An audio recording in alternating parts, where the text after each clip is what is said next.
the beginning of the story, we are introduced to a boy searching online for the easiest way to die. While browsing, he comes across an advertisement for a taxi service with the slogan, "Don't die, take revenge." The boy initially considers calling the taxi service, but as he starts dialing the number, he hesitates, thinking it might just be a prank. Ultimately, he decides to ignore the ad. The next day, on his way to school, the boy struggled to walk due to his fractured leg. As soon as he spotted the 3 boys who had caused his injury within the school boundary, he lost his courage, and tears began streaming down his face. He turned away and went to his mother's fish shop. His mother, who was deaf and mute, managed her shop using a notepad to communicate. Seeing her condition made the boy even sadder, leaving him feeling utterly lost and unsure of whom to share his pain with. Suddenly, he remembered the ad for the taxi service. Without further hesitation, he called the number, and the taxi service agency's director, Jang Sung-chul, answered. Jang Sung-chul quickly dispatched a taxi to pick him up. After getting into the taxi, the boy asked the driver, "Where are we going?" The driver responded calmly, "We're going to take revenge." After some time, the boy starts sharing his story with the driver. He introduces himself as Park Jin Eon and begins to recount his experiences. Park explains that he was transferred to this school a few months ago. One day during a break, 3 boys approached him and began mocking him, making rude comments about the fishy smell coming from his uniform. Trying to remain polite, Park explained to them that his mother runs a fish shop, which is why his clothes often carry the scent of fish. From that day onward, those boys began targeting and bullying Park Jin Eon every day. After enduring their torment for a few days, feeling distraught, he decided to report the matter to the school principal. However, instead of offering help, the principal advised him to befriend those boys. To make matters worse, the principal also made a comment about the unpleasant smell coming from Park's clothes. As soon as Park stepped out of the principal's office, the boys cornered him again. This time, they forced him to accompany them to a bar. Once inside, they brutally beat him, tore his clothes, and even stole all his money. After enduring this abuse for several days, one day the boys took Park Jin Eon out onto the streets. That day, Park had nothing left to give them. Enraged, they threw him into the middle of the road, and one of them deliberately ran his bike over Park's foot to make it look like an accident. Determined to stand up for himself this time, Park decided to fight for his rights. He went to the police station and filed a report against the boys. However, instead of taking action, the police officer informed the school committee about the complaint. When Park returned home that evening, he was shocked to find the 3 boys sitting at the dinner table with his mother, eating as if nothing had happened. They had come to threaten him. The boys warned Park that if he dared to speak up about their actions again, they would kill his mother. The next day, during the school committee meeting, the principal brings up the topic of Park's injury. However, Park, fearing for his mother's safety, avoids the issue and lies, saying that he hurt his leg after falling while playing. Despite his attempt to downplay the situation, Park's mother notices something is wrong. She senses his distress and asks him to tell her the truth, but Park remains silent. Meanwhile, the 3 boys seize the opportunity to cover their tracks. They apologize to the principal, claiming that they will be more careful while playing in the future. With their apology, the matter is dismissed, and no further action is taken. After listening to Park's story, the taxi driver drives him to a gaming room and drops him off. Before leaving, the driver hands Park an envelope with a game number written on it. Confused but curious, Park enters the room and sits down at a console. As the game begins, a fairy-like figure appears on the screen and starts giving instructions. She informs Park that he will need to pay the taxi fare when the game is completed. She also warns him that he cannot reveal the existence of this taxi game to anyone. Initially, Park considers walking away, unsure of what he's gotten himself into. But as memories of the relentless bullying flood back, anger replaces his hesitation. Determined to seek revenge, he selects the yes option on the screen. In the basement of the taxi service, the team listens to Park's story. Ji-hyun, a member of the taxi service, starts her research on the case. Through her research, she finds out that one of the 3 boys is named Tae-seung. Tae-seung's father is the school trustee, which is why he keeps doing whatever he wants in the school. Go-yoon takes out the photographs of the 3 boys, after which the head of the taxi service team says, "Although these 3 are minors, we should not ignore their actions." In the next scene, the taxi service team begins their revenge. Taxi driver Kim starts the car and drives to a restaurant. There, he secretly takes someone else's food and mixes something into it. The food actually belongs to Park's teacher, and Kim deliberately adds medicine to it. After eating the food, Park's teacher falls ill. Taking advantage of this opportunity, Kim applies for the position of substitute math teacher at the school and is selected. The next day, Kim introduces himself and begins taking attendance.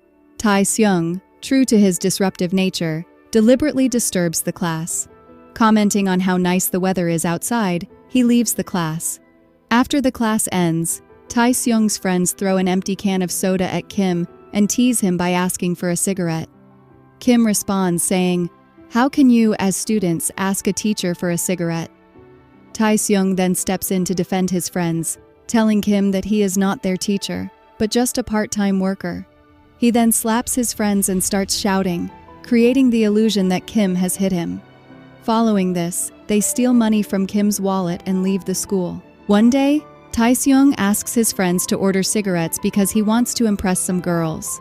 Being minors, they cannot purchase cigarettes themselves, so they approach a poor woman and give her money to buy the cigarettes for them. However, when the woman brings the cigarettes instead of paying her, they give her their leftover food and walk away. In the evening, all 3 boys arrive at a club with their girlfriends. Their girlfriends are delighted when they see the cigarettes. Meanwhile, Go-yoon and Kim, who had installed a hidden camera in the club, are watching everything unfold. A short while later, a group of men in black suits arrives at the club. Tae-seung hands one of them an envelope full of money. It is then revealed that these 3 boys are also involved in illegal activities. The next day, the 3 boys are smoking cigarettes in the school bathroom, where they are also bullying another boy. As this happens, Kim walks into the washroom and sees what is going on. Ignoring the trio, he turns to the bullied boy and tells him to come along as he wants to talk to him. When Seung objects, Kim sternly reminds him that he is their teacher and leads the boy out of the bathroom. In the next scene, the 3 friends are sitting at Seung's house, plotting how to teach Kim a lesson. The following day, they stop an old man on the street, asking him to buy cigarettes for them, but coincidentally, the man already has cigarettes. Taking advantage of this, they take the cigarettes from him. Later, one of the boys goes to the school and informs Kim that a child's parents are waiting to meet him. As soon as Kim steps out of the staff room, one of the boys sneaks in and places some obscene photo albums in Kim's bag. Meanwhile, Tae-seung corners a female student and orders her to falsely accuse Kim. When she refuses, he grabs her hair and threatens her to comply. After some time, Kim wanders around the library, looking for the supposed parents, but he doesn't find anyone. Meanwhile, in a secluded section of the library, the girl removes her clothes, sits on the floor, and begins screaming. Her cries quickly draw a crowd. When a female teacher arrives and asks the girl why she is screaming, the girl accuses Kim of taking nude photos of her and hiding them in his bag. Standing nearby, Tae-seung watches with a smug smile, satisfied that his plan is working perfectly. The female teacher scolds Kim harshly in front of everyone and decides to check his bag to verify the girl's claims. However, just as she is about to do so, Kim glances at Tae-seung and winks at him. This unexpected move leaves Tae-seung and his friends confused. The principal gathers everyone in the classroom and sternly scolds Kim, questioning how such an incident could occur in his presence. Kim calmly responds, saying, "This is a lie. I saw Seung alone in that room for a long time." Taking Kim's statement seriously, the principal orders a search of Seung's bag. To everyone's shock, the girl's nude photos are found in it. The blame immediately shifts to Seung. Furious, the female teacher turns to the girl and demands the truth about what happened in the library. The girl, trembling, admits, "An insect had gone into my shirt and I panicked. I lied about Kim." Kim smirks as he glances at Tae-seung, who is now visibly unsettled. The scene then transitions into a flashback. It is revealed that when Seung's friend planted the obscene album in Kim's bag, Kim's pen, which was equipped with a hidden camera, had recorded the entire act. After watching the footage, Go-yoon took action. Disguised in a school uniform, she entered the staff room, removed the album from Kim's bag, and placed it in Tae-seung's bag. This clever move turned the tables on Seung and his friends. In the room, the female teacher apologizes to Kim after realizing he is innocent. Kim, pretending to be deeply emotional, thanks her and acts as if he's holding back tears. Meanwhile, after enduring severe scolding from the principal and the teacher, Tae-seung loses his temper. He blames one of his friends for the fiasco and starts beating him. Later, as they leave the school, the three boys see the police interrogating the old man who had given them cigarettes earlier. It turns out he was selling marijuana instead of cigarettes. When the police ask him about his customers, the man starts pointing towards Seung and his friends. Panicking, the trio immediately runs away from the scene. Fearing further trouble, they gather all the remaining cigarettes they have and head to a secluded spot in the jungle, where they hurriedly bury them in the ground. The next day, before the class starts, Seung tells everyone that if anyone talks to the teacher, he will kill them.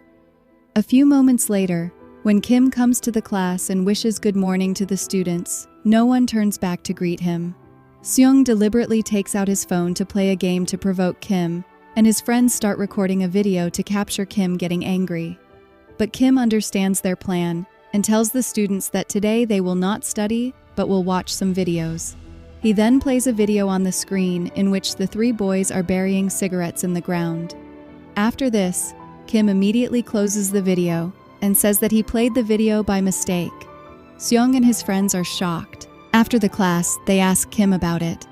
Kim says that he was actually enjoying the view of the forest, but suddenly his eyes fell on those three and he recorded their video.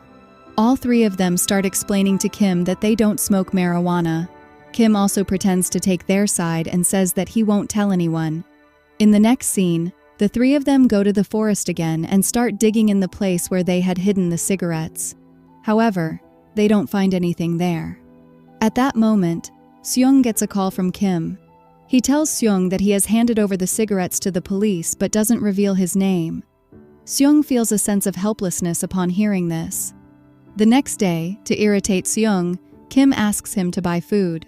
When Seung refuses, Kim reminds him of the marijuana incident, leaving Seung with no other option. Kim gives him the money and tells him to keep the remaining change, which makes Seung even more angry. After class, the three of them search for marijuana on the internet and find out that possessing it is illegal and that they could be jailed for up to 5 years. Seung immediately calls Kim and threatens to kill him. Upon returning home, the three of them see Kim playing a game with Seung's dad. Seeing this, Seung's anger intensifies. In the next scene, Kim is lying on Seung's bed in his room and demands $1 million from the three boys. Seung agrees but places a condition. He will decide the day and time to give the money. As soon as Kim leaves, Seung calls someone for help. In the following scene, Kim meets Park and asks him to start going to school again. He also gives Park some food. After Kim leaves, Park helps his mother close her shop. When asked about the food, Park says that his teacher gave it to him. The next day, Kim reaches the school terrace to collect the money, where some men in black suits are present. Go-yoon asks Kim if she should keep the setup ready, to which Kim agrees. Then, Kim and the men engage in a fierce fight, with Kim defeating each of them one by one. Meanwhile, Seung attempts to attack Kim, but Kim notices him and stops. Kim begins to move towards Seung, causing his condition to worsen. Kim tells him that he doesn't have the courage to jump from the roof himself, but still forces others to do so. Kim then kicks Seung and throws him off the terrace. Afterward, Kim turns towards Seung's friends, who begin folding their hands in front of him. In fear, their pants become wet. Kim reminds them of Park and demands that they admit their mistakes in front of everyone. In the next scene, both of Seung's friends ask the police to arrest them. They confess that they should be locked up for bullying Park. The two are extremely scared after witnessing Seung's fall and death. In the following scene, we see Kim visiting a bakery, where he had kept someone captive. The captive is revealed to be Seung. It turns out that when Go-yoon discussed the setup with Kim, His team had placed a large inflatable bed underneath the building. Seung had fallen onto it and was left unconscious. Kim makes Seung speak to the gangster with whom he had fought on the terrace. The gangster refuses to help Seung or to ever assist him again, advising him instead to listen to his teacher. Seung says that he doesn't have any money, to which Kim responds by offering him a deal. Seeing Seung's condition, Kim tells him to remember all the boys he had bullied in the past. Kim then offers him a proposition. From this day forward, Seung will never bully anyone again. Kim lights candles on a cake and tells Seung that this marks a new beginning in his life. That same evening, Kim meets Park and hands him the total taxi fare.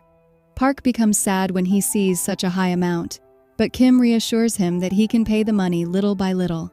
By doing so, he tells Park, he will become stronger. In the next scene, taxi service director Jang Sung-chul meets Park's mother and informs her that his organization is providing Park with a scholarship, covering his educational expenses. Park's mother is overjoyed upon reading this and begins crying with happiness. After this day, Park's life gradually returns to normal, like that of any other child. During this time, Kim keeps a close eye on him to ensure that he doesn't face any difficulties.